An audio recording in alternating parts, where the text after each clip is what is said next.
to a new episode of the Mid Post. Today we'll recap All-Star Weekend, and don't worry, it is not going to be filled with all that negative commentary that your timeline has probably been flooded with. And after that, we will look ahead to the playoff push and analyze the race to the 8th seed for the play-in teams in each conference, so that should be fun as well. And after Make or Miss, I hope you are familiar with your NBA birthdays, because this week's Mid Post Player of the Week is a no-brainer. So even in the midst of the All-Star break, I got a fun show for you today. And speaking of All-Star, let's get into my recap of the 2026 NBA All-Star weekend. And I actually want to start out with the Rising Stars. Nothing against the celebrity game. I heard it was really good. I actually didn't catch much of it. So if the fans are happy with how that turned out, that's great. But I actually want to start with the Rising Stars. And I thought it was a great tone setter. And to me, it was much better than last year. I think last year it was good competition, but I think a lot of guys were just too cool for the game. This year, it seemed like guys wanted to play. It seemed like guys wanted to prove themselves. And I think it was just that everyone competed. And that's what the Rising Stars game has always been. You always set the tone with that Friday night. You get to see the young bucks go at it, and they take pride in that because they eventually want to play in the Sunday game. And so for most of my life, whether it was rookie versus sophomore or eventually the Rising Stars game, I felt like this game always did a great job setting the tone for the weekend. And this rookie class and this sophomore class really brought that back. Like I said, everyone competed. I think, again, it helps with the type of players that were in this class and even last year's class. Of course, the standout was VJ Edgecombe. He did his thing, man, especially towards the end, taking over the game and getting it was like 10 straight points or something like that. I think 17 in total in one of those games. So he went crazy. I thought Donovan Clingan was really good. He had some moments where he was stretching the floor and getting hot, and he kind of had a sleeper MVP case until he started trailing off and missing some shots. But it was a lot of good stuff from everybody. Stephon Castle, I think really started out the game really well, and he was looking like he was going for that MVP again. Of course, it's the brotherly matchup between Dylan Harper and Ron Harper Jr. Of course, that sticks with me because I have a brother, a twin, in fact. So brother stuff always gets to me, especially at the NBA level. So to see those two guys go at it and their dad sitting courtside, to me, that's like bucket list stuff right there, man. No matter how their careers go the rest of the way, I mean, they can always look back at this moment and say, like, man, I lived the dream. So that was awesome. I think we got flashes from Hansen Yang out there doing his thing, hitting a little finger roll from the top of the key. It was a fun night. It was a fun night. And I think the most slept on part of this game was actually the fact that Carmelo Anthony, Tracy McGrady, and Vince Carter as GMs/coaches for each of the teams, I think they wanted it for bragging rights between each other, but it seemed like they also genuinely wanted to see those youngins do well. They genuinely wanted those guys to compete and bring that competitive edge to All-Star Weekend the way that it always was. And I think seeing literally NBA Hall of Famers and legends courtside and knowing that they drafted you for a fun game and albeit an exhibition game, it makes you want to compete. Like, oh, I think VJ Edgecombe said it himself, like, Vince picked me. I wanted to show him why he did. And I think a lot of the guys on the other teams felt the same way. So I loved that. I love that T-Mac and Vince were going at it as cousins, and Melo was hyped from the jump, just yelling from the sidelines, things of that nature. I know Austin Rivers is very competitive, so it was a really cool dynamic, and I think something new, and especially with the NBC coverage, that was a really good start to this revival, if you will. And yeah, like I think that helped for the players, and it helped for the OGs as well. And one thing, if I'm nitpicking, again, it was a great game. It was a fun night, but I think the G League team is a good idea. And I appreciate the fact that the NBA is trying to shed light on the talent that exists in the G League, because there are guys in the G League that are balling, and it's been that way even when it was the D League. Occasionally D-League games would be on NBA TV, and you got to see, like, okay, this guy may not make the NBA, or he may not be on an NBA roster, but hey, he might get called up, or this guy's doing really good over there. Like, he's somebody to watch out for. I think the NBA has always done a good job of trying to shed light on the G League, but I think given the circumstances of this season, I would have easily replaced that G League team with a team of two-way guys who actually have somewhat regular NBA experience, right? We know that the two-way guys have to play a certain amount of NBA games and a certain amount of G League games, But man, I believe if I'm correct, it's 50 games that they can play max in the NBA. And if they want to play more, they have to get converted to a standard deal. So knowing that guys like Dominic Barlow, Ryan Nembhard, Jamari Bouye, Naquan Tomlin of the Cleveland Cavaliers, Danis Jenkins of the Detroit Pistons, the number one in the East Detroit Pistons at that, and Dylan Cardwell of the Sacramento Kings, I think they all deserve to be in this game. And it sucks that because they were two-way guys, they weren't, I guess, considered for this game. And even somebody like Maxime Reynaud off the Sacramento Kings, I thought I mean, if you really look at the numbers and the stats, he's done a lot more this season in total than Carter Bryant. And they let Carter Bryant in because, of course, he was a top draft, one of the better draft picks, and he's on the San Antonio Spurs, who are a really good team.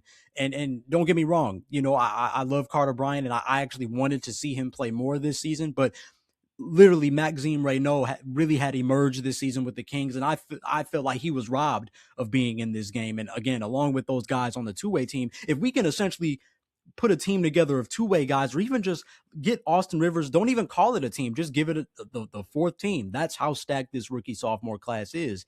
And I think all those guys should have been in it, because literally each of those guys that I've named have shown plenty of flashes this season of what they can be as NBA players moving forward. And some of these guys are on contending teams. Some of these guys are on the other side of the spectrum, but either way, they have found a way to show some legit impact in the NBA. They are NBA players still, and I thought the NBA missed an opportunity to get those guys in a game like this, where I think they would have shined even brighter. But again, that's me nitpicking.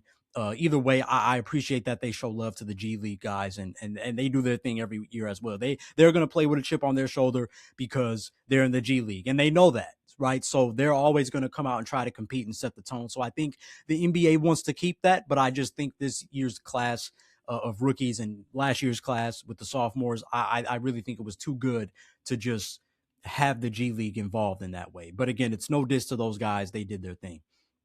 I also think what helped in this game is that teams were running sets. When you have a target score format, right, and Elam ending format, it's going to make guys compete because we have a set score to get to. So we can't be playing around. We can't be playing around. We got to make sure we're getting the best shots possible. Yeah, we can put on a show here and there, but we got to make sure we're getting good looks, because if we don't, we're going to lose momentum really fast, and it's going to be harder to come back into a game. So I think, again, the NBA keeping this kind of format, had it been a regular game, I'm of course drawn to a more regular game. That's what I grew up with. That's what I grew up watching.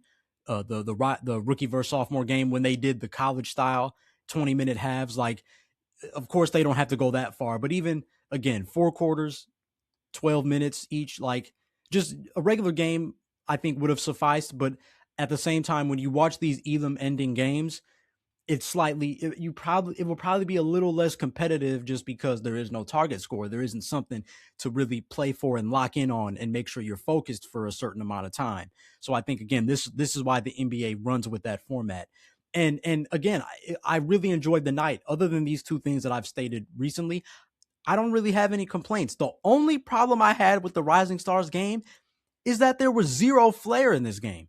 Zero flair. And that disappointed me, knowing guys like Derek Queen were out there, VJ, Machis Buzelis. He had some dunks and things of that nature, but man, I was really hoping there was a little bit more flair. Again, I'm a born in '98, man. That's all I know. That's all I know. That's the NBA I grew up with, even on the street ball side of things. And one, baby, like, you find a way to mix flair and entertainment with substance and cerebral basketball. And I was like, these youngins are missing that, man. Somebody's got to give me a behind the back pass, or through the legs alley-oop, something. Give me something. But it was none of that. No flashy passes, no exciting dunks. Everybody's dunking rim grazers and things of that nature. But in all seriousness, I think it really just represented what today's NBA is. Excuse me. When you think about it, a lot of these young guys that come in the league, they're all business, no showmanship. And we get on them sometimes for being too cool or too lax or nonchalant, whatever word you want to use. But we negate the fact that they're just all business. They're all business. They care about, what did Marshawn Lynch say on his Super Bowl media day? I'm about that action, boss. I think these youngins are the same exact way.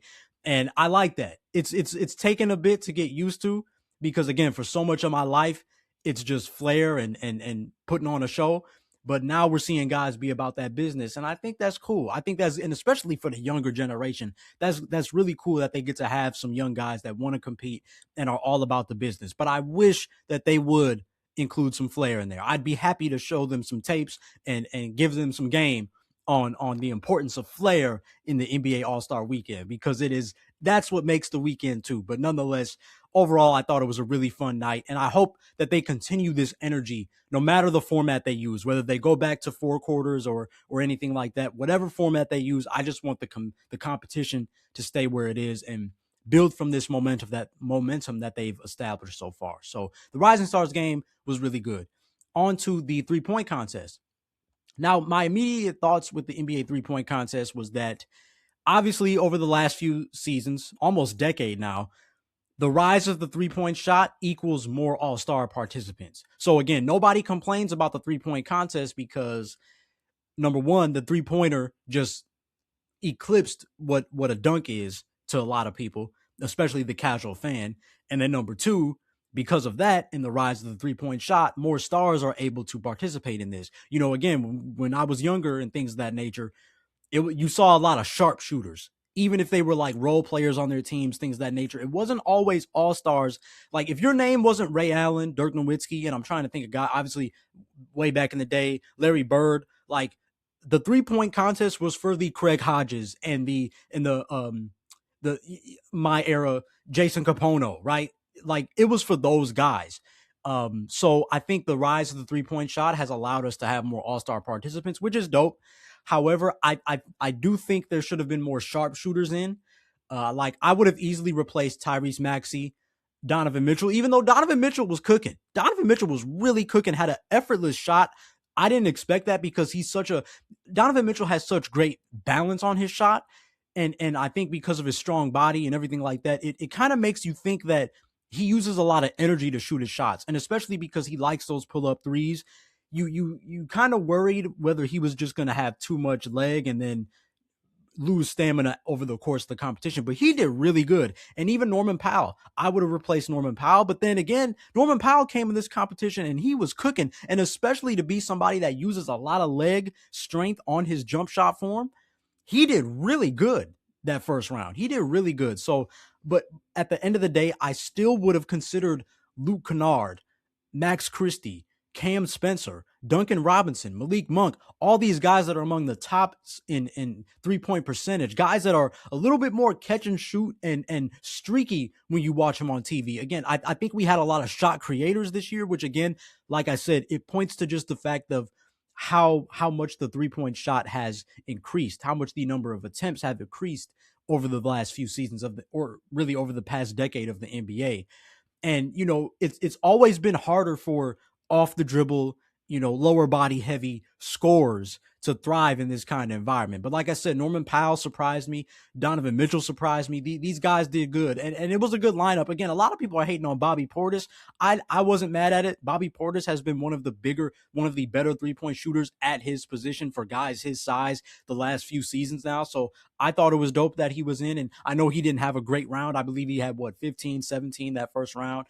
So it was a quiet night for him. Again, 15 and 17 used to get you to the final round back in the day, but now it's too much, man. These guys are on fire. So yeah, I would have liked to see like the sharpshooters get in. And I know a lot of people are looking at the post that Dame said where he texted Steph Curry and was like, yo, like are you in next year? Like what we doing? And he was saying like we got to get some real shooters in there. And I think people see that as like a backhand compliment, right? Like he's saying, oh, like he wants real shooters. So what was it about this group of players? And to a certain degree, I agree with Damian Lillard. It might come off as a diss, but I understand where he's coming from. Like I said, get these sharpshooters in the league, man. Like I said, Duncan Robinson should have been in this competition with the Pistons first in the East.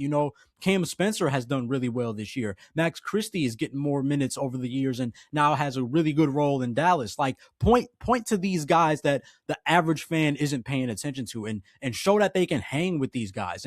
And I get it. You want the names. We all want the names and the big names to show up, but there are some guys that are really shooting the lights out in this league. And again, that's what All-Star Weekend always was about. That's why I cringe a little bit when fans say we need more superstars in these events, because at the end of the day, NBA All-Star Weekend was always to promote the entire league. It wasn't just about promoting the all-star players. It was about promoting the entire league and the talent that exists within the entire association.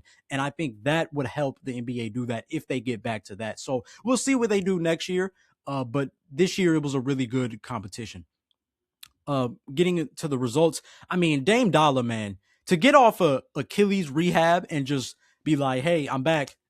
I'm gonna do the competition. And then the fact that he won, it's just too effortless for Dame, man. And I truly believe, with this being another trophy to his credit, what, the third one he's won, he's mastered this competition. And I thought he and Devin Booker were really smooth and consistent in this competition. Again, Donovan Mitchell and Norman Powell were really great, but man, Devin Booker and Dame Dollar, it was just, they were on a whole nother level. Devin Booker had the best arc out of everyone. And it was so wild that, as well as he did, he lost the competition by missing 3 straight at the end on his last rack. The way he was shooting in the first round and the second round, if you had told any of us, I'm sure, that Devin Booker was going to lose this competition by missing 3 straight jump shots, we wouldn't have believed you, because his shot is too smooth. His arc is too great. It's like basketball is going to be in his favor. Like the rim is going to reward his fundamentals and his work ethic, right? But it just didn't go his way, man. And that's the other side of basketball, right? As much as these guys practice, as easy as it is for them a lot of times, you miss shots. The ball just don't go in.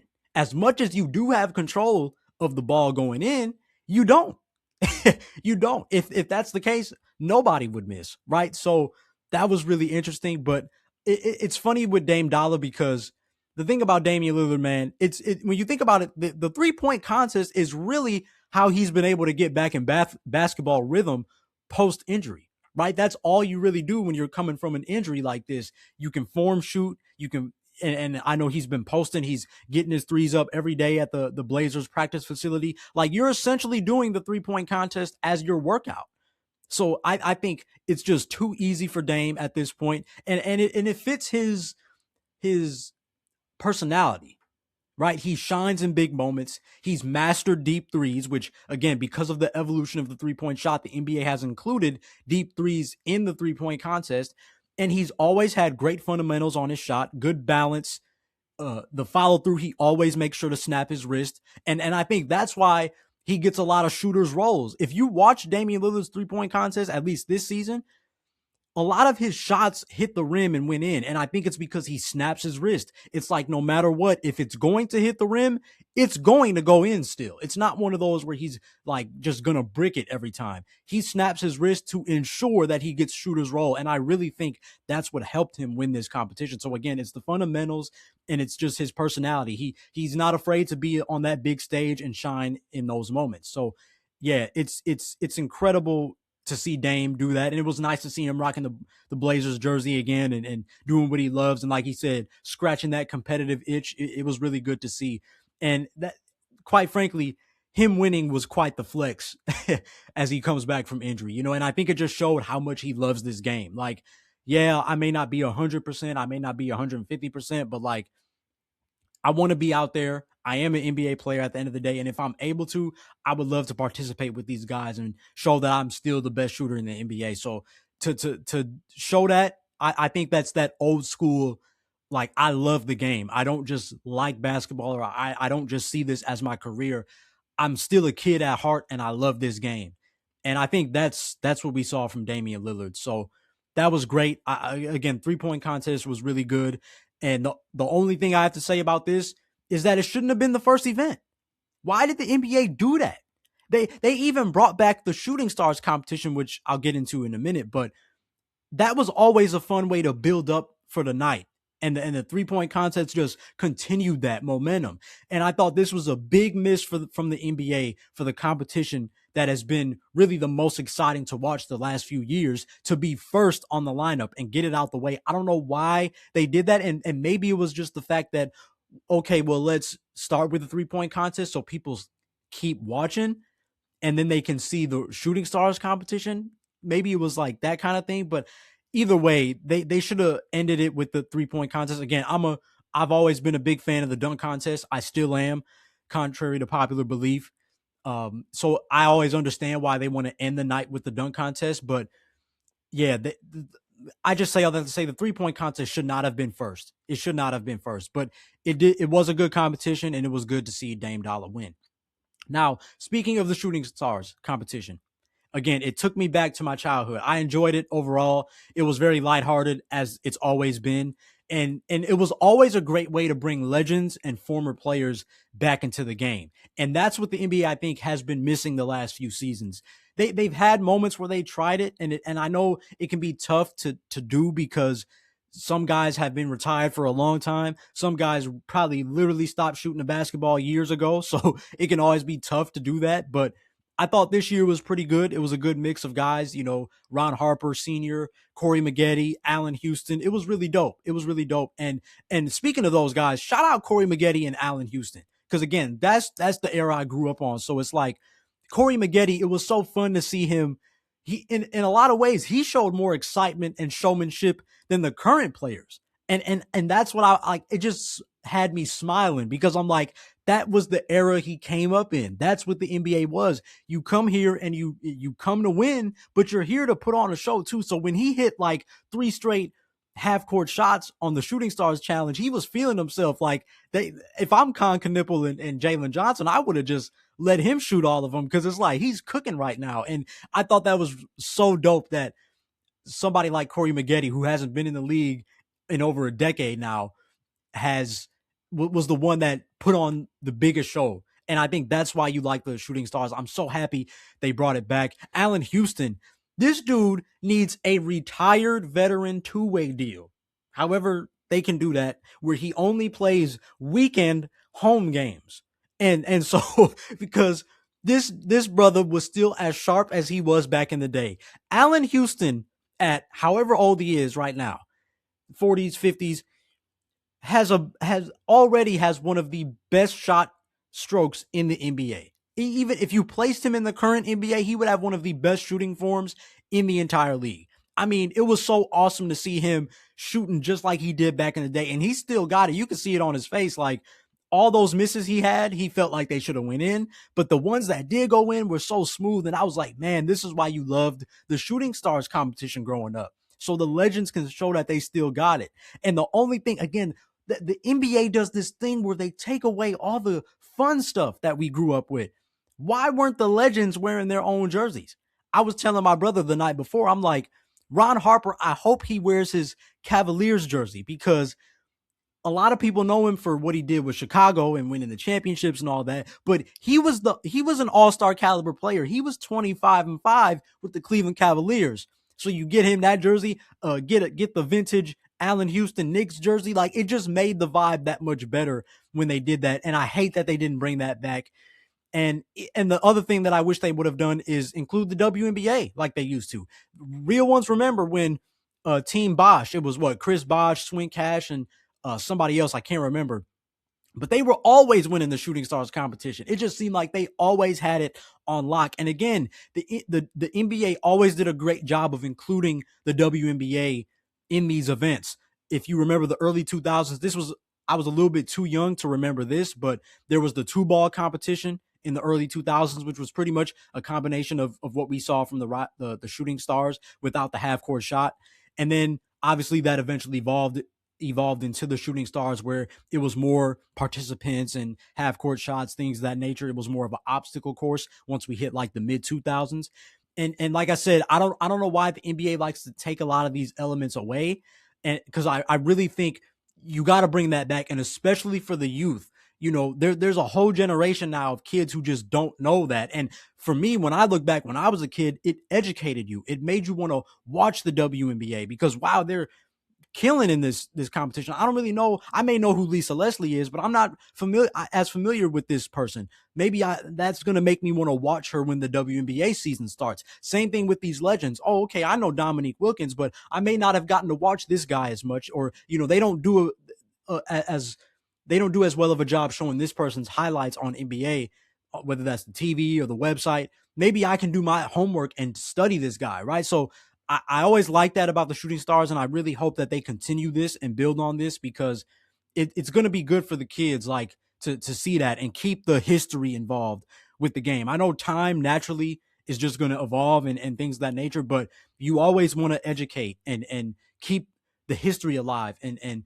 help, especially the youth, understand how this game came to be and who were great contributors to this game, regardless of what their last name is, right? Regardless of what team they play for, regardless of even their resume. Why are they here? And so sometimes I think the NBA, they flirt with it, but it's not as prevalent as it used to be. And I hope that this year is like the start of them bringing that back, because I would love to see that, especially for today's youth.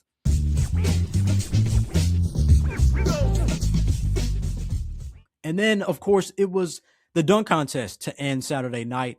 And this is where I thrive. The dunk contest is my thing. And as expected, Keshad Johnson and Carter Bryant were the finalists. I said that the minute they dropped the lineup. Those two gentlemen had the most bounce. And to me, they had the best combination of power, creativity, showmanship, right? And when you look at this competition, they were indeed the only two players that consistently brought showmanship, creativity, and power on all of their dunks. And again, you always want to make sure you make the first attempt. That always is going to help your case as the night goes on. Those guys didn't do that, but again, these dunks are hard to do. Not everybody's going to be able to do that. And I thought for what they had, they did a really solid job. And then, of course, with Keshad Johnson, it's like, no wonder he won the competition because, again, he was the most consistent and had the best blend. No surprises at all that he won over Carter Bryant. Because if Carter Bryant made his between the legs toss off the backboard for that reverse, it would have increased his chances, but I still think Keshad Johnson would have won because, again, he had the dunks, he had the showmanship, and people probably would call him corny or cringy because he was dancing after every dunk, representing the Bay, doing all their dance moves from out there. But at the end of the day, he was giving you showmanship. He was playing to the crowd, right? It didn't just stop at the dunk. It didn't just stop in his intro with E40. He did the intro. He jumped over E40. I would have liked to see him punch that dunk with power. Probably would have got him a 50. But at the end of the day, his dunk was really good. It was creative. It was unique. And he got it to go in limited attempts. That's what works. And Carter Bryant, I think he had a solid selection of dunks. I think his best dunks were the windmill off the toss and then the between the legs jam. I would have liked to see him punch it straight through. A lot of his dunks hit the rim and then when it went through the net. So again, it to me at least, it docks points a little bit, but at the same time, the emphasis was there, the power was there, and it was able to get him to the final round. As for the other guys, I think Jace Richardson, he was a little bit more impressive than many of us thought. I know I was nervous when I saw the highlights of his dunks this year, and they were straight Kyrie Irving rookie package dunks. Like, I was like, what are they doing getting this poor kid in the contest just because he's Jason Richardson's son? That, like, I hate that.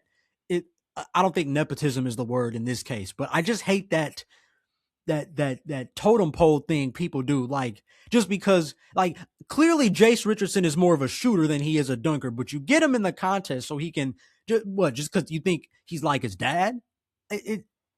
That's neither here nor there. At the end of the day, I think he was more suited for the 3-point contest than the dunk contest, but he gave his best effort. He did his thing. He had some solid dunks. He had some solid ideas that didn't necessarily go to plan, but I was a little bit more impressed with him than I was anticipating. And then Jackson Hayes, again, I think he had a smooth yet small impact between the legs dunk. And my thing with Jackson Hayes is this, because we all clowned him because he just hit that regular dunk because he missed one of his attempts so many times. But the thing with Jackson Hayes is that it's already harder for big men to succeed in the dunk contest. They're naturally going to be less impressive due to their size advantage. It's more impressive when you see a shorter guy use their 40-inch vertical to slam home a dunk as opposed to a big man where it's already easy to dunk, right? And for somebody that dunks between the legs in games, you got to give me some extra power. You got to give me some extra showmanship.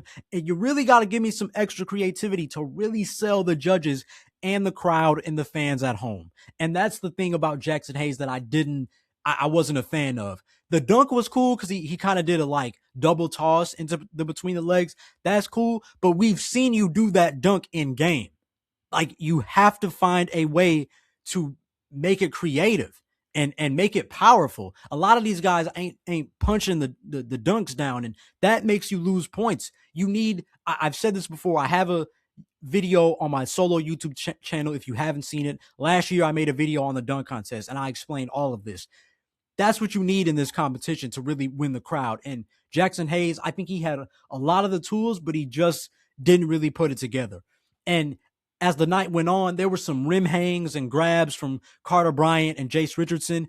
Those dunks are rarely good in the dunk contest because, again, they take away from that power and that impact that you need to have to get high scores. If you're hanging on the rim, it lessens the impact. And it's not a punch, right? Because you're delaying that impact by hanging on the rim. So there was some stuff that I didn't like, but at the end of the day, I walked away from the night thinking fans are just too hard on the dunk contest because we've seen pretty much everything. And I think people have undervalued the importance of creativity. They think that creativity equals invention, but that only promotes unrealistic standards. Creativity is more innovation.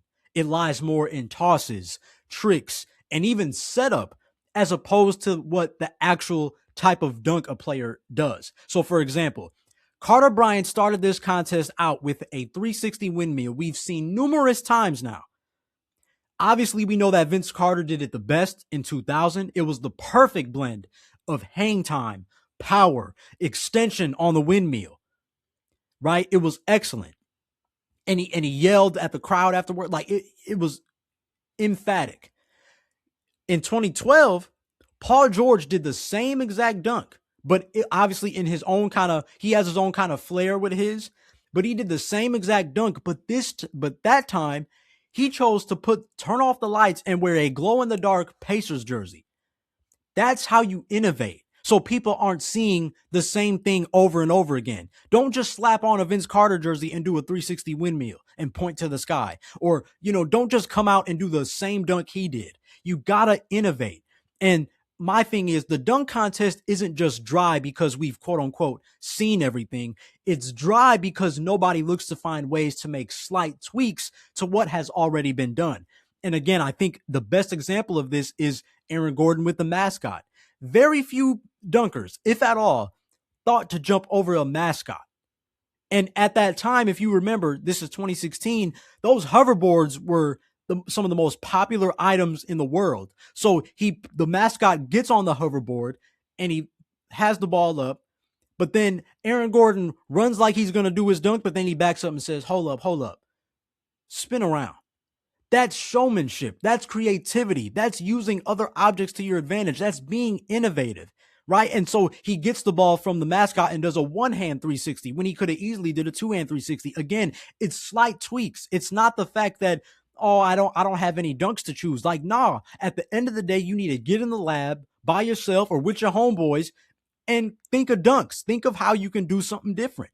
And again, the best dunkers in the entire NBA, in all of its history, the best dunkers value the history. That's how you get a Vince Carter. That's how you get a Zach LaVine / Aaron Gordon. That's how you get a Mac McClung, because they value the history and they want to etch their names next to those legends. So they're going to go in the lab and think of ways of all these kinds of dunks that nobody's thought to do.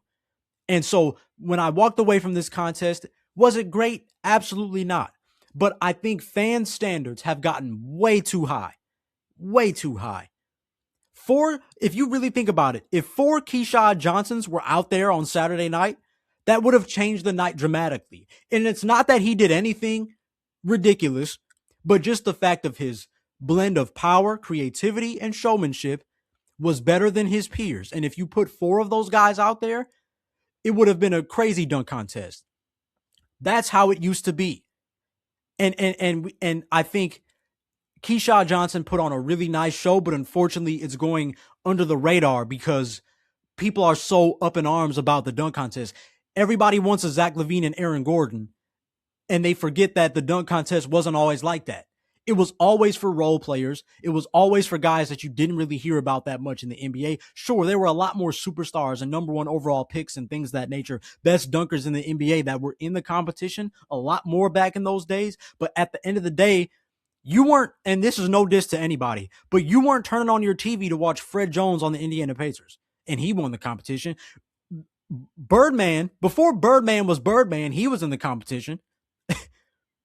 Even my guy, fellow Desmond Mason, he wasn't some superstar. Great dunker, great game dunker, and that's why he was in the competition, but he wasn't some crazy superstar. So we got to stop acting like things were always Zach LaVine, Aaron Gordon, Michael Jordan, Dominique Wilkins level of competition. Some years, yeah, we did get that, but it's a lot of guys who are under the radar. And again, that's what this night was. And shout out to Keshad Johnson, man, because he had some really good dunks. It would have been even better if he made a lot of them on the first try, but he had some really good dunks, creativity, and showmanship, and that's all you want to see. As opposed to, I know you would rather have that than just having four dudes that just don't care in the contest. So I thought it was a solid night. Again, not great, not perfect, but it was solid. All-Star Saturday night was really fun. If your mind was in the right place, All-Star Saturday night was pretty fun.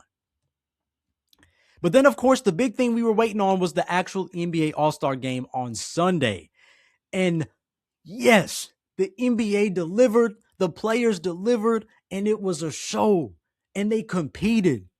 Thank you, Jesus. The NBA All-Star game is back. and I think it started from the opening intros. It was simple yet so great to see John Tesh and all the orchestra play the Round Ball Rock theme song to just keep that mystique and I think allure and nostalgia for fans past, present, and the whole nine. I hope that the NBA would do that every year, especially now that NBC is in full go. And as for the actual game, Wemby, he set the tone early. Excellent job, Wemby. That's all a lot of us have been saying for years. All we needed was one guy to set the tone so the rest could follow. And nobody wanted to be the guinea pig and be that guy. Wemby has taken that role since day one. Even last year, I think he was dealing with the injury a little bit, so he didn't really do it. And the format was just worse because some guys literally played like 2 minutes and that was all they got to play. But this year, Wemby, he took the game by the throat and he took it seriously. And we saw how he was mad when the world won because they overhelped and left the shooter open. And, you know, Scotty Barnes was able to knock that down. And Wemby was like screaming in his hands. You know, it was like, oh, these dudes care. And I think seeing that, everybody else followed. And with the teams separately, I thought the world team from the jump had really good execution. As expected, they tend to be a lot more fundamentally sound than U.S. players. That showed. The chemistry, it looked great for an all-star game. These guys looked like they played with each other a lot, and that was really dope to see. They didn't bring as much showmanship as I wish they would have done, but I enjoyed how they played collectively as a unit. And I thought as a whole with all the teams throughout the whole night, this All-Star game was closer to what you would see from the 80s All-Star games and like early 90s All-Star games. And I loved that. Even if it was very limited showmanship and flair, they were competing. And when you look and you do your history and you watch, that's how it was in the 80s. That's how it was in the early 90s. You know, you had some guys, obviously Magic was going to bring some flair. Isaiah Thomas was going to bring some flair. If Jordan got a breakaway dunk, he was going to do something. Clyde Drexler. But man, for the most part, these dudes were just playing basketball the way the game is supposed to be played. Patient, have your options, have your sets, keep the game simple, but at the same time, take advantage of matchups, compete, things of that nature. They were playing basketball, and that's what we wanted at the end of the day, so that was great. I thought the USA Stars, when they first started playing, the red team, they were chilling at first. And I thought they took way too long to warm up to the energy of the game.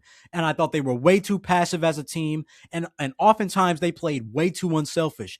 And to me, at first, it looked like nobody was really taking charge.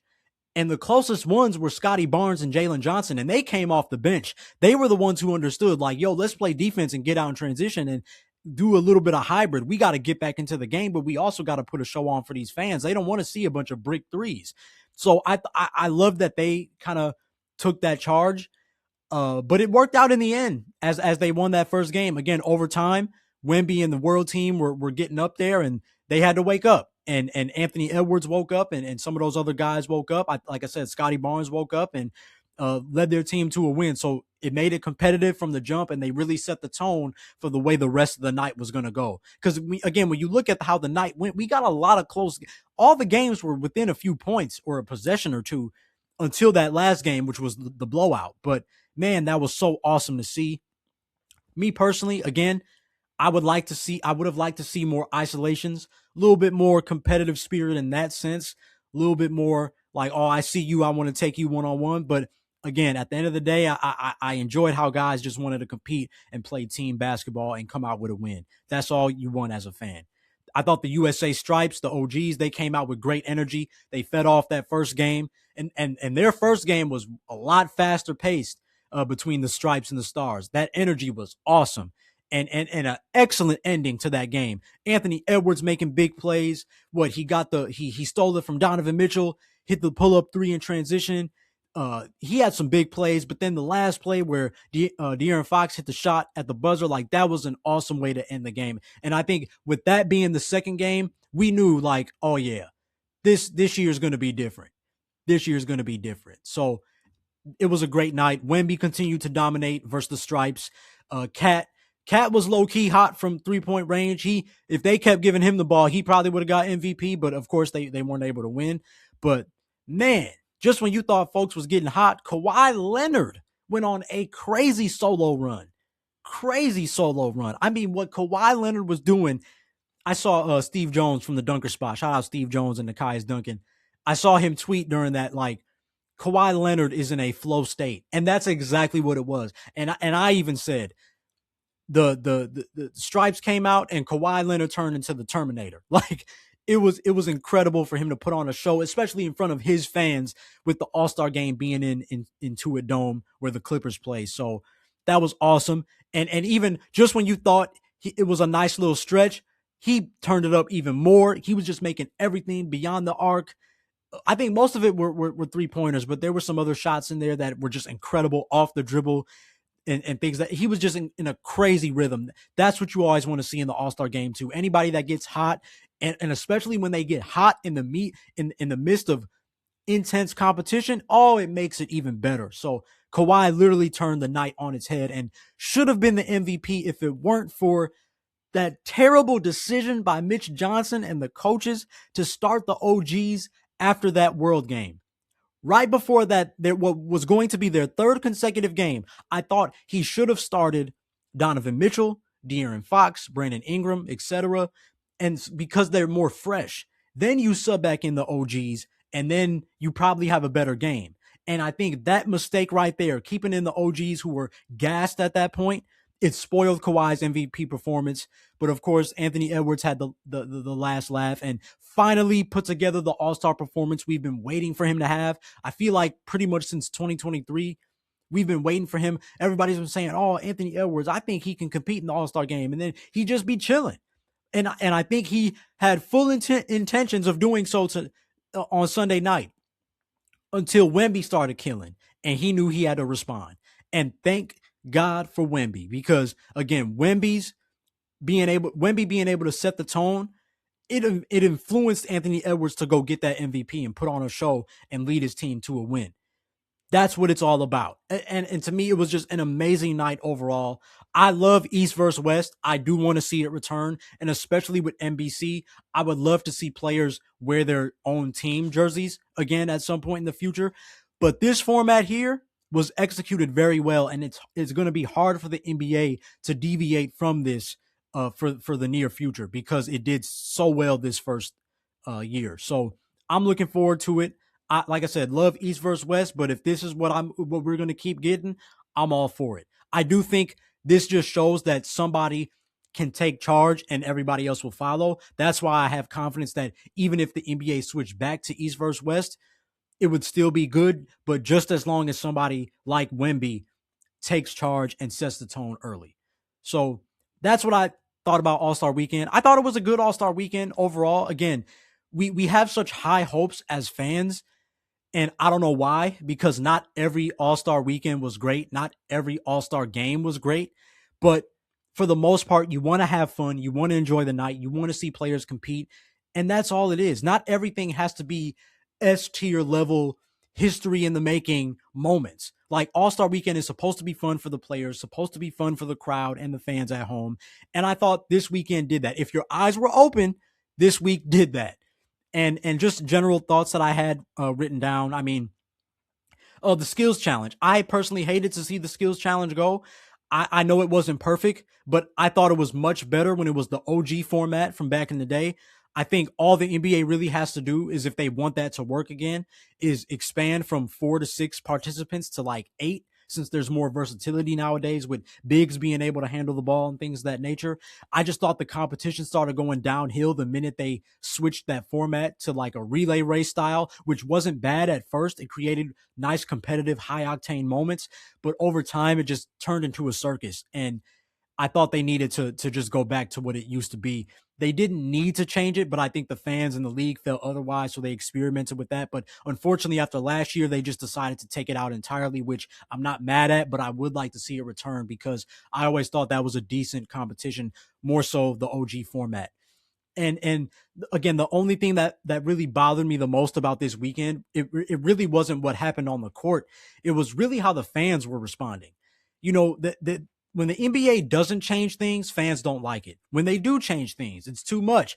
NBA fans are just never happy, and there was so much negativity on my timelines where I forgot, like, just to protect my peace, I had to stay off Twitter and things of that nature, because every time I refresh my timeline, somebody was complaining. And it's like, what are we doing? You know, I thought, like I said, while I miss the rookie versus sophomore game, the Rising Stars tournament so far has been a W since its inception.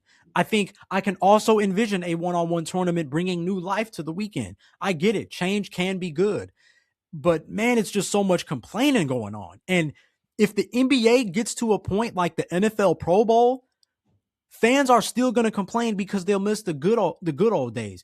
Nothing is going to be perfect. And I know fans would rather see a mediocre dunk contest than Drewski dunking on a Nerf hoop, because that's, before Sunday night, that's pretty much where we were headed. And I think what's happening is that the prominence of social media has given us more access to more opinions, and that creates a toxic environment amongst fans. And I think, again, we see all these opinions. It would have been that way back in the day. Let's be real. If social media was popping back then what is today, I hope everybody would have been talking about how Jamal McGlure was an all-star. I hope everybody would be talking about how Brad Miller was an all-star. And by no means is this a diss to those guys. But again, we got to keep stuff into perspective. The NBA has been, we've seen this stuff before. We just have each other's opinions now more than ever to point out these things. So yeah, it's like what they say, nothing is new under the sun. But yeah, I was just really disappointed in the fan base of the entire NBA, the way everybody just seemed to be complaining, because nobody's happy. Nobody's happy. I know there was critique about how filled the Intuit Dome was, which I understand. And I do think the NBA could have partnered with the Boys and Girls Club, or done something with local schools to fill those empty seats with kids like they used to do. I know they did that in 2011. I vividly remember the rookie challenge, where all you heard were like kids screaming because they filled those seats with kids. And that All-Star game was in LA, right? And then I remember 2018, that was the first year they did the team captain format. And it was the same thing, right? Like LeBron and Steph had to pick their charities to represent. And so they brought the charities to the game, and the kids were they had a whole section for the kids, like that kind of stuff. The NBA has always been good at that. And I thought, unless they did do it and it was just on a smaller scale, but I would have loved to see them do that and bring that back, because that would have easily fixed the attendance thing situation there. But I'm going on a tangent right now. I just want to say, to end this segment, I just choose to remain grateful that we still get an All-Star game and we still get an All-Star weekend, because until Sunday night, it looked as if the NBA was going to take them away. And my thing with All-Star has been the same. All-Star can still be fun, but we got to have people that want to be there. I thought the NBC crew did an excellent job bringing that energy. I thought Vince, T-Mac, and Melo were incredible. I thought Sunday night was incredible. But as the NBA gets younger and less tapped into the history that makes the NBA and All-Star Weekend special, that's going to be harder to accomplish. With our legends and celebrities getting older, not being outside as much as they used to be, we've already seen how much harder that is to accomplish. And especially as the NBA has embraced content creators and entertainers into its promotional endeavors, they really, really got to make sure that they include people who genuinely love the NBA and want to make sure the future is in good hands. Because when I was a kid, those were the types of media personalities on my TV. Those were the types of players that were in the league. And I say it all the time when I talk music. It's never a surprise when new artists come out and win hella Grammys because they embody the same obsession to their craft as the legends that came before them. We gotta stop looking for other people to change the game for good.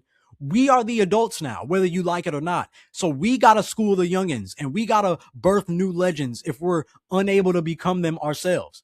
Until the NBA can foster that kind of culture again, we will not see the kind of product, especially during All-Star Weekend, that we as fans want to see. I firmly believe that.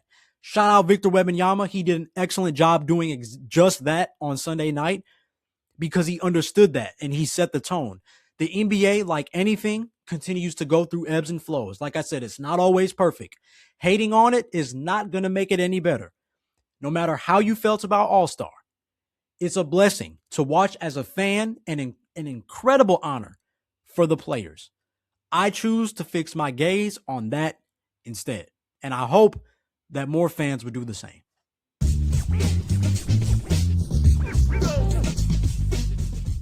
As we size the defense up with a jab step, after the All-Star break, teams will start focusing on building momentum for the playoffs, and I thought it'd be nice to take a look at the current play-in situation so far for each conference, as we got some interesting teams that will be fighting for the final two playoff spots.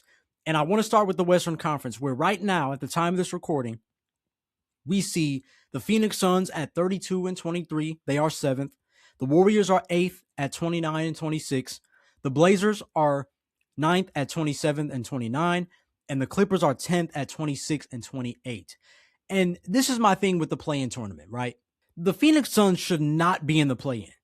And this is why I always said that the play-in should be circumstantial. Look at that gap between the Phoenix Suns and the Golden State Warriors. If the 9th and 10th seeds finish with losing records like what we're seeing right now, there shouldn't be a play-in. Or if anything, maybe just a play-in between the 8th through 10th seeds because they're closer in record.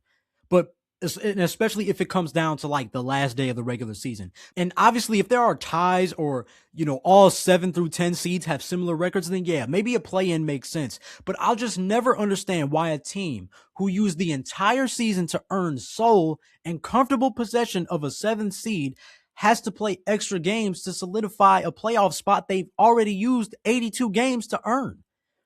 I never liked that about the play-in. I think it's great for the league, don't get me wrong, but it's that stuff right there where I'm like, it just doesn't make sense.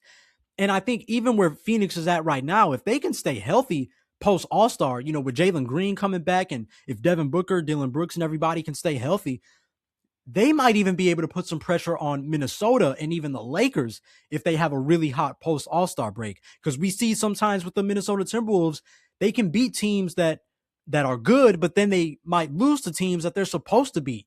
And that's going to affect their record if they continue to be on that kind of trajectory. And even the Los Angeles Lakers, they're good. They're good. Obviously, any team with Luka Doncic is going to be good. Any team with Luka Doncic and LeBron James is going to be good. And obviously, now with Luka Doncic, LeBron James, and Austin Reeves doing what they do, they are going to be a tough team to beat. And I think getting Luke Kennard at the trade deadline was a really good pickup because all those guys need to be surrounded by shooters. But it's and they're finding a rhythm and have played really good ball this year. But the Suns have been doing their thing too, and they're closer to the Timberwolves and the Lakers than they are to those other teams. So obviously they're going to get that 7th seed if things just play out as is. Obviously that could also be the Timberwolves, that could also be the Lakers if they're really hot. But as is, the Suns should lock up this seed with no problems, or at least they should. because obviously with a single elimination format, that's going to bring out some competitive juices that you don't always get in the regular season. So we'll see, but that should definitely be the Phoenix Suns spot. As for the Golden State Warriors, I think they're doing a good job staying afloat. They just continue to do a good job no matter what they face, whether it's injuries, trades. They just do this good. They always have a knack to stay afloat. And I think it's just because unselfish basketball continues to work. And if we're really thinking about it, they built this. The league that we're seeing today, they built this. So obviously, no matter who's on their roster, who's active or not, they're going to find a way to be successful because they built this joint. This is off their backs, right? So it's no surprise that it's like Steve Kerr can say, hey, this is still my formula. I may not have Steph for a few games, or Kristaps Porzingis that we just traded for might be out, but I made y'all. Don't forget, like, I'm going to always find a way to win. So I think that's what they're seeing a lot. And when it comes to the playoffs, like I said, to me, they have to be healthy for me to believe in them to make the playoffs, especially Kristaps Porzingis. And that's always been the thing with the Golden State Warriors. But like, that's why I didn't really say it around the trade deadline. I would be a lot more excited for this Kristaps Porzingis trade if they had Jimmy Butler still. If this team had Stephen Curry, Jimmy Butler, DeAnthony Melton, Kristaps Porzingis, Draymond Green, then I'd be a lot more excited than what I am right now. But knowing that Jimmy Butler's out for the year and now Kristaps Porzingis, he's in and out the lineup a lot, as impactful as he is. I love Kristaps' game. I love how you can use him as somebody that can come off pin downs and things of that nature. Great pick and pop threat, great rim protector that the Warriors haven't had in a quite some time. But if it's not going to be healthy, I don't have a lot of faith in this team come playoff time. I think, like I said, there is room for them to play impactful basketball, but I just have a hard time believing in it if they're not going to be healthy. Because again, at the end of the day, Jimmy Butler was the person to put opposite of Stephen Curry because they needed a go-to guy. So much of it goes through Stephen Curry. You need somebody to get half-court buckets, and now they don't have that with Jimmy Butler, and they just traded away Jonathan Kuminga. So if Kristaps Porzingis is healthy, I'd feel a little bit better, but if he's still going to be in and out the lineup and not healthy, it's going to look ugly. Or should I say it's not going to look as good as it could. I think moving on to the Portland Trailblazers, I think they are a sleeper team. I think health is going to impact them as well. We know Denny Avdia has missed time. We know that their guards have been in and out the lineup. Obviously, Damian Lillard's out for the year. Scoot Henderson just came back. Scoot Henderson finally made his season debut. So hopefully he's going to be in good health still. And even then, without some of these guys, they have this weird mix of depth and defense. So they're still able to stay afloat. That's why I call them a sleeper team, because they have a lot of sleeper pieces. Caleb Love, Shaedon Sharpe. Like I say, Jeremy Grant is still a good basketball player, even though a lot of people look at him for having a fat contract. He can still play impactful basketball. Donovan Clingan, I mean, the list goes on. But they just aren't as cohesive, in my opinion, as a Warriors team. And that's what worries me about the Blazers. They don't really have guys that set the table. And again, when Denny Avdia is not on the floor, you can tell. When Scoot Henderson's not on the floor, you can tell. Obviously, with no Dame Dollar, you can tell. But if these guys can get a little bit more healthy, I would not sleep on the Portland Trailblazers at all. They're right there in this conversation. And then obviously you have the Clippers, who I still believe can snatch an 8th seed from both of these teams, the Warriors and the Blazers. But I'm a little scared because I think the James Harden and the Ivica Zubac trades set them back. I don't necessarily see Darius Garland and Ben Mathurin as upgrades in that regard. But of course, Darius Garland has been playing really good this year. If he can stay healthy, we'll see how it goes. And to be honest, I wouldn't be surprised if Kawhi carries them to an 8th seed. I really think that's what's been on his mind. I really, truly think he's just like, I have to carry this team to the playoffs. And I also wouldn't be surprised if they were able to fizzle out, because, again, they're not going to have James Harden. They're not going to have Zubac. And they still got some decent pieces, but I think a lot of this post-All-Star break is going to be Kawhi Leonard carrying this team to an 8th seed, because they got the talent, but a lot of it has been off his back. And if that's what's getting them to this point, that's what they're going to rely on.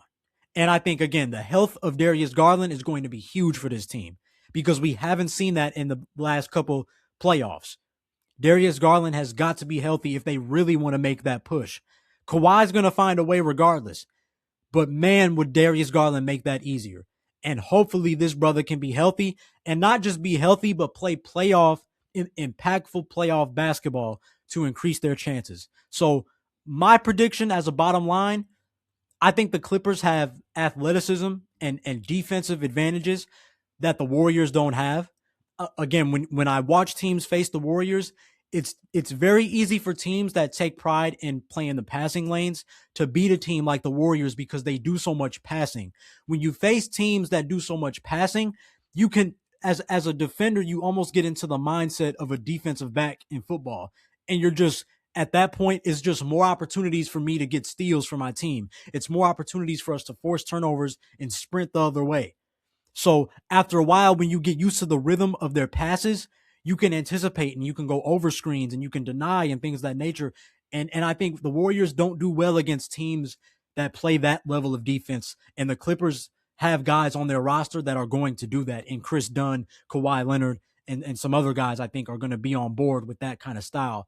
And that's what worries me about the Warriors. I think the Portland Trailblazers have an offensive depth advantage versus both teams, though. Like I said, I think they have a lot of pieces to work with that the Clippers wish they had, and that the Warriors have to a certain degree, but I think the Blazers have more of it in terms of, like, again, you have Shaedon Sharpe, who's a 3-level scorer. You have Jeremy Grant, who can score in multiple ways. You have Caleb Love, who's a microwave scorer. You have Scoot Henderson as a slasher. You have Denny Avdia as a slasher. You have shooting from a guy like Vit Krejci and some of these other guys that are more scorers than shooters, but can score in 3 levels. I like a little bit of what the Blazers have a little bit more in terms of top to bottom.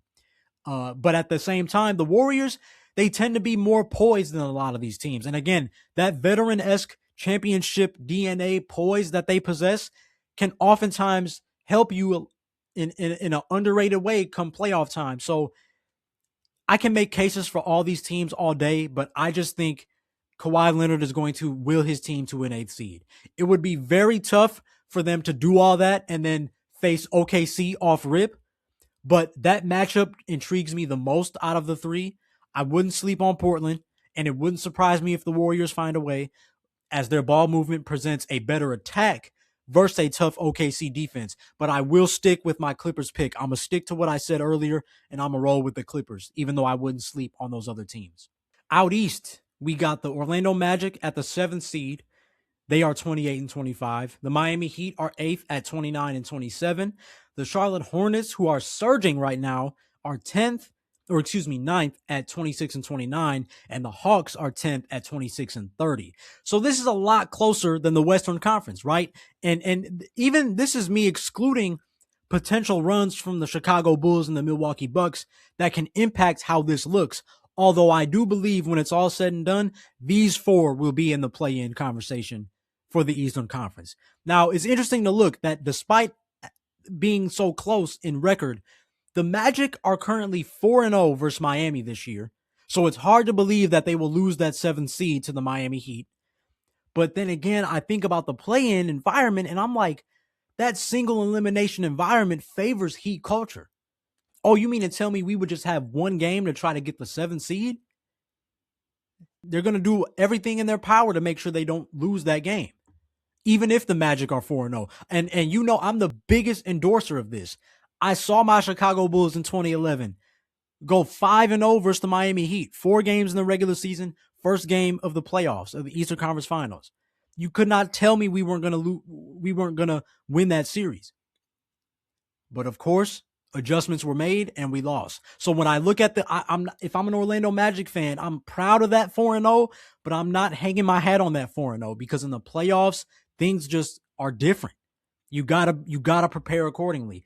And it's funny when I think about the Charlotte Hornets, I mentioned them in the debut episode of the Mid Post.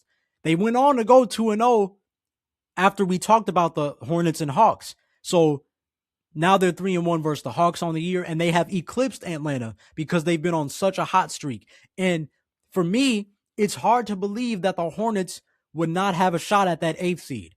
they might find a way. If they can really surge this post All-Star break, they should have that 8th spot. And the interesting thing about that though is that the Hornets are 2-1 versus the Magic. So if there's an opportunity for them to play the Orlando Magic, they have a chance to even beat them, despite them holding the 7th seed right now. But the Charlotte Hornets are 0-2 versus Miami so far. They haven't been able to beat Miami yet. So history kind of shows that the playoffs would shape as is. Magic and Heat locking up those last 2 spots. But after what we just saw recently and how the Hornets are just this offensive machine, I got to admit, and after what we just saw the other week, Pistons versus Hornets in the first round sounds fire. Like, I think all these teams are just so similar. It's hard for me to just pick one team. The Magic have incredible size and depth in that regard. They got a lot of lineup versatility. The Miami Heat have a little bit of that as well. A very everybody eats mentality. The Charlotte Hornets, like I said, great offensive firepower. And the Atlanta Hawks have a lot of the same things. They just don't have the defense to really back it up. But man, it's going to be the East is going to be fun to look at.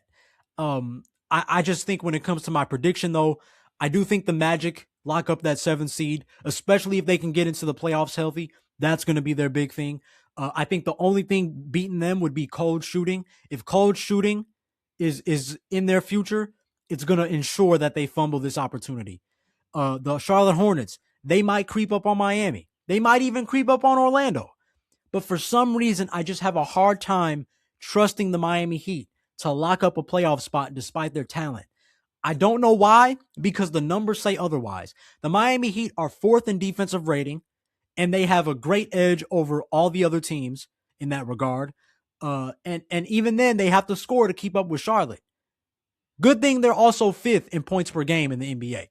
So all signs point to the Miami Heat locking up that 8th spot or even finding a way to get that 7th spot. They have the recipe to win. And the Hornets' hot streak makes me a believer that they will find a way to be a playoff team this year.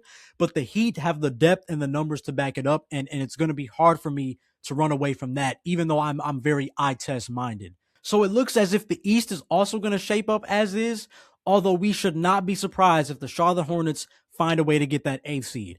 I don't have a lot of faith in Atlanta to make a run, but Charlotte has been playing really good the last month or so. So that's going to be hard to go against, and especially if the Orlando Magic crumble. But I'm going to stick with the numbers in this case, with Magic and the Miami Heat, because remember what I said in the other episode too. The Hornets are going to have a fairly tough schedule the last stretch of the season. So we'll see.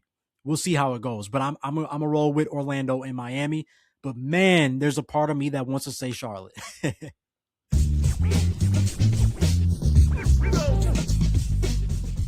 Now it's time to get buckets. Make or miss. First, make or miss. Chris Paul announces his retirement. Man, you know this is a make. So depending on who you are, I know somebody's going to say that it's a miss. But as a fan of the NBA and knowing what kind of point guard Chris Paul is, this is an obvious make. I mean, I hate the way that it ended for Chris Paul. You can add him to the list of NBA superstars that just did not have the best ending to a career. I would have loved to see him compete, but I really think he's finally reached a point in his career where he's at peace and he wants to be around his family. I think he hinted at that before, and that's when you knew Chris Paul is probably going to hang it up, because I've never heard him talk about it like that. He always mentioned playing, and he always mentioned chasing a championship. This was finally the first time where he didn't really have that same emphasis. So you kind of knew the writing was on the wall, and especially going back to the Clippers, trying to stay close to his family, all the signs were there. But man, Chris Paul, and a lot of people are looking at this as the end of an era. And I would agree to a certain extent, because it's what I always say, I just miss when basketball was about the game. Like, could you hoop or not? Now it's like the Chris Pauls are 6'5" now, and that's hard it's going to be harder to be a shorter guard and thrive in this league. And credit, Trae Young is still out here. Jamal Shed of the Toronto Raptors is still doing his thing. There are guys thriving, but Chris Paul is really the end of an era in a lot of ways. I think it's the small guard being a focal point of an offense. I think it's really mastering the game in a myriad of facets. I think again, a lot of the point guards today are going to be very used to up tempo style of basketball. But Chris Paul came up in an era where it was a little bit of both, right?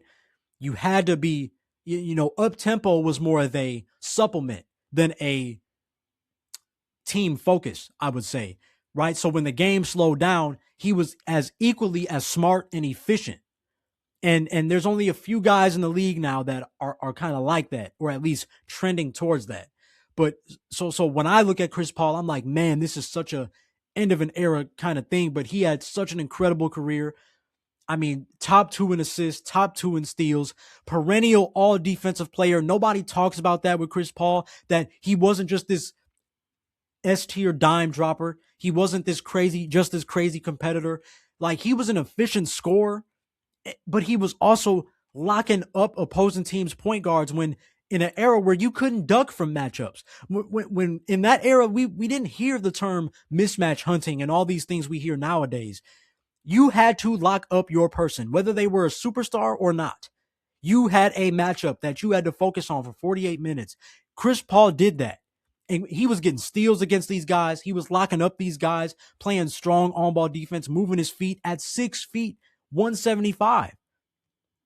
I mean, I'm absolutely going to miss Chris Paul, man. And I'm so proud of the career that he's had. And I'm so happy that he got to play in the NBA Finals. He was so close. And I hate that he didn't get to taste that champagne. But, man, he at least got to get there. And he's had a heck of a career. He is the blueprint for what a point guard should be. At least for my era of hoops, he was the prototype point guard. And now he's passing that torch to somebody else. So, man, shout out Chris Paul, man. Excellent career. No matter how you feel about him, I always said he was one of those players that would literally bite, scratch, and claw to win games, and people didn't like that. But at the end of the day, as a competitor, you got to respect that. And unfortunately, in 20 plus seasons, it didn't get him that coveted championship, but he was the epitome of a winner.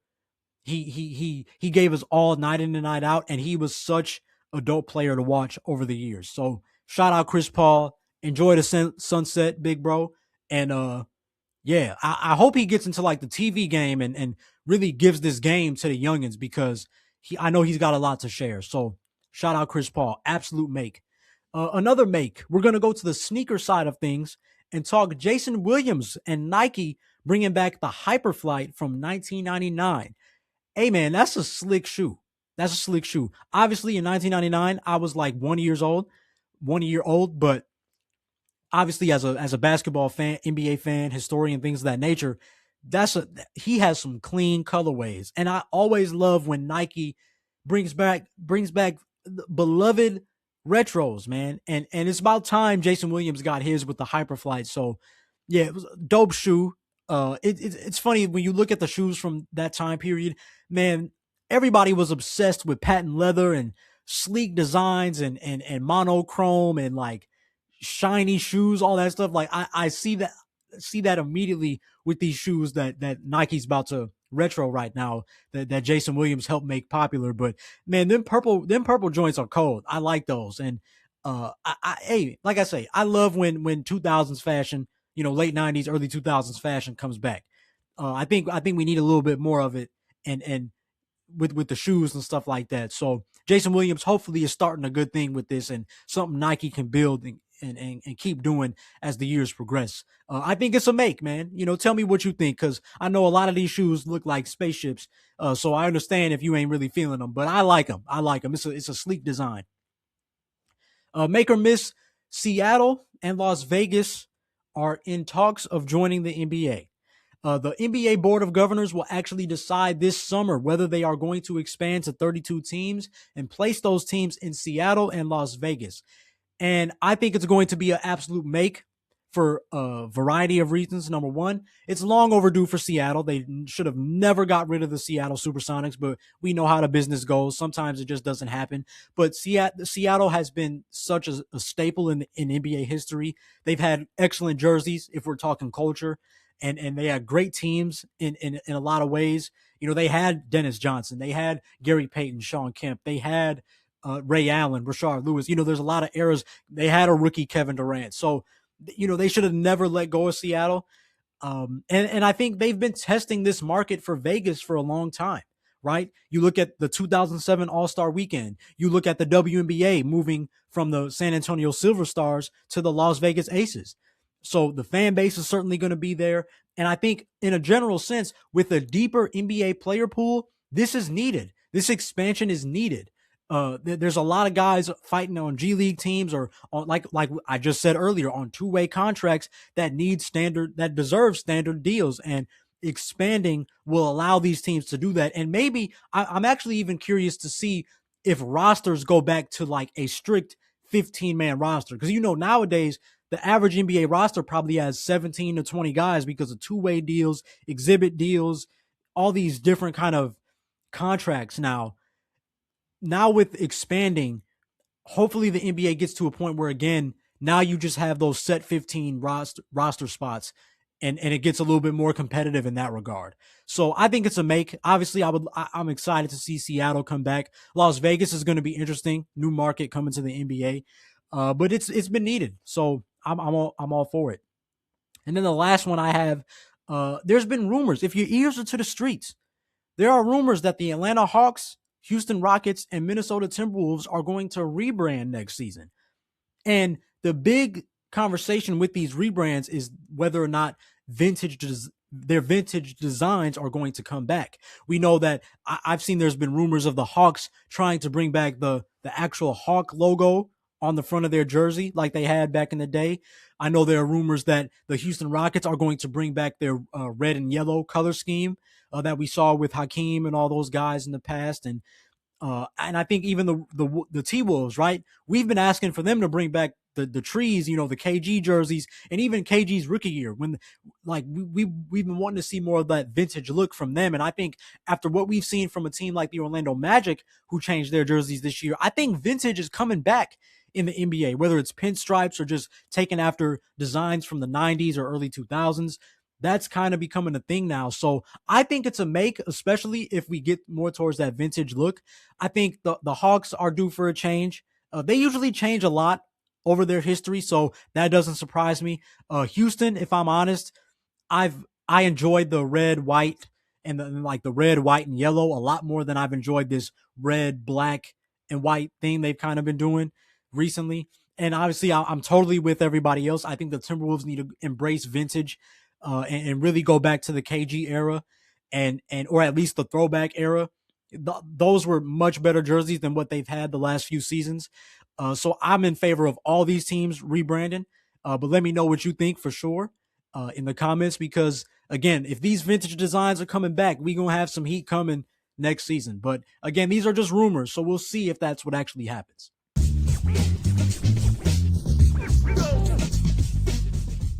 And for our final segment of the show, you already know we got to show love to the Mid-Post Player of the Week. And given that today is February 17th, it was only right that this week's honor goes to the player that took the beauty of the mid-post game to a whole new level, diversifying what guards can do in the post. Some call him Mike, others call him GOAT. This week's Mid-Post Player of the Week is none other than Michael Jordan. I mean, what can I really say here that hasn't already been said? I'll just say that Michael Jordan is the blueprint for scoring, and that extends beyond position now. I think you look at a guy like Jalen Brunson, for example, or a guy like Cam Thomas, right? We're seeing small guards do the stuff that Mike was doing, right? Because again, Kobe took on after Mike and put his own spin on it, and then all these guys grew up watching Kobe, so now they want to do it. And it's so funny that how the evolution of that kind of style of play has took place in this league. You know, I think we always saw wings shoot fadeaways and pull-ups and things of that nature, but I think Mike took it to a different level. just immaculate footwork. Again, it was right up there with Hakeem the Dream's footwork. He brought in the ball fakes, the shoulder fakes. He was just an absolute master of the mid-range. We hear that term a lot, but literally Michael Jordan is the master of the mid-range because it supplemented his athleticism. He understood that after he was winning the scoring championships and whatnot, he got into the early 90s and got stronger and was like, okay, I don't have to just be an athletic machine with a one dribble pull up. Like, let me see how I can attack different angles of the defense and shoot different fadeaways and shots so I can conserve my athleticism and conserve my career as I age. To me, Mike was one of the first to really do that. I think there's some other guys that may have done that that were just before my time, but Michael Jordan really took that to a whole different level. I mean, he was just scoring like nobody had ever seen, in my opinion. And I think the thing about Michael Jordan that people sleep on is that he was strong enough to score in the paint. Like, Michael Jordan prioritized getting buckets at the rim. That to me is what separated him from a guy like Kobe Bryant. Kobe Bryant did not attack the rim as much as Michael Jordan did, especially as he got older. Michael Jordan had kind of always had that attack the basket game in his repertoire. So when he got the mid-range game, he found a way to still be just as efficient. And we heard Coach Nick talk about that in the previous episode, how important it is to be efficient inside the arc if you're going to take those shots. And this brother did that and didn't always settle for jumpers. He mixed those layups and dunks with those mid-range games, especially, like I said, from 91 to about 1993. I mean, a career 30.1 point per game score. This is still to this day the highest all time amongst career averages. He never averaged below 20 in his 15 seasons. In fact, his very last season was 20.0 points on the dot. So, of course, in perfect Michael Jordan fashion, he did it that way. 10 times scoring champion, 7 straight from 1987 to 1993. He just had the league by the throat. And he's 5th all time in scoring at 32,292 points.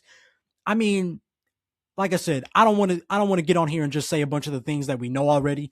Michael Jordan was the blueprint for this thing, man. And absolutely a master of the mid post. And by all means is this week's mid post player of the week because it is his birthday today. So happy birthday, MJ. Happy mid post player of the week to you as well. And that's it for today's show. If you like this episode, please don't be shy and let me know. There was a lot of topics we covered today. Honest reviews and ratings are always appreciated. And please make sure you follow the socials to stay connected. But in the meantime, as always, I will catch you in the post next week. Peace out and God bless.